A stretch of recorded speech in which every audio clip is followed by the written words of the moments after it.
Hey guys, Brandon Willem with CCM Magazine, and today we are with Mitch Rosell, who has had a pretty successful end to 2020 and a pretty good start to this year too. Just released a new song called 2020, and that song went number one after going viral on TikTok. Mitch, tell us a little bit about that song. Yeah, man, God, it was really a crazy ride there. Still is, still rocking. It's a song that I had an idea for back in September, and just knew that I wanted to really make sure I was writing it the right way. And it didn't really come together until the end of December. We wrote it, recorded it on a piano the next night, put it on TikTok the next night, and the rest is history, as they say. I guess it just started rolling on there, and it's been amazing to watch the response, the positivity, and the just the rallying behind the song, honestly. And one of the guys in that song and video that our crowd recognized, you worked with Gordon Moat on that song. I did, yeah. Gordon is one of my good buddies. He's played on everything I've cut in the past several years, and they just don't make him any better as a human or as a musician. So it's easy to make that choice whenever I need some piano on anything. So how'd that song come together so quickly? Everything happened in like a 3-week span, right? You wrote it, recorded it, Yeah, released it. yeah. It was less than that. It was about a 10-day span. Like I said, we wrote it.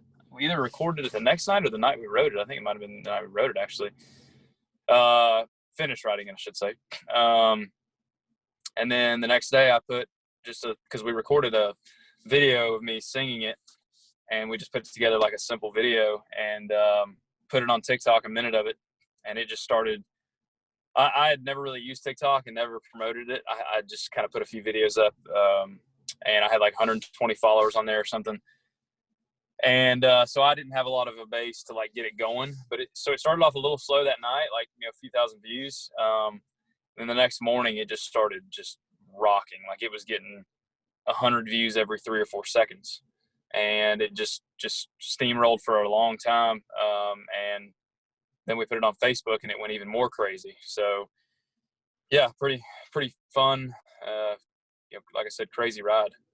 Those first couple of days were you just glued to your phone watching the counts go up? Oh yeah. It was hard to stop looking. I had to force myself to be like, all right, just give it a break for a minute. But it was just so fun to watch it. Well, a few years ago, you wrote a number one that Garth Brooks sang. This time, the number one for yourself.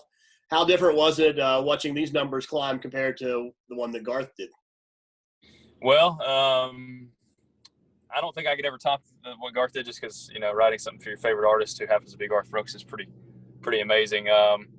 Different ride. Mine obviously went number one on the iTunes charts, so it sold a lot of downloads, and stayed there for a little over a week. And whereas his went to number one on the radio charts, which, hey, hopefully maybe we can do both for this one. I don't know, we'll see. But a little different rides, but also a lot of the same emotions. Just really overwhelmed, and just felt very surreal. Especially with this song, with me not being an artist obviously anywhere near the caliber of Garth Brooks in terms of brand recognition. For it to stay at number one was really amazing. One of the things you did in 2020 is you put a cell phone number out there that people could text you at. How'd that go? And is that something you're still doing now that you've got a little more success with this song? Yeah, it's gone great, and I am still doing it. I obviously am not able to hit everybody back. I always try to get on any new texts that come in. I always try to make sure that I at least send a personal message to each one of those people, and I still do personally message a lot of others too. It's just when you have that many texts coming in, it's just I would spend all day if I tried to answer everybody for every text. But it's been fun, man. It's been cool to read all the messages. A lot of really cool things people have said to me, and kind things, and just learning more about my fans and getting to know them a little better. It's been pretty neat process. You were one of the artists that got to play some of the drive-in shows last year too. How was that compared to the old concert experience we were used to? It was as good as we could make it. Obviously, you do miss. There's just nothing that's going to ever replace warm bodies packed into a venue, and you can just feel the energy. The car thing was still cool, but obviously there's this literal and metaphorical separation between you and the people, and it just it definitely creates a little bit of an energy thing that gets lost, but it was still a lot better than playing on Zoom or something like that. So definitely cool. But I'm looking forward to getting back to good old fashioned shows. Like a lot of people, Zoom and Skype meetings like this have become regular this year. That's Yeah. also translated over into the songwriting world. How different was it this year doing songwriting sessions in a virtual environment instead of in person? Yeah, it was tough for me. I think a lot of people, everybody's handled it differently, and everybody has a different, I guess, perspective on it.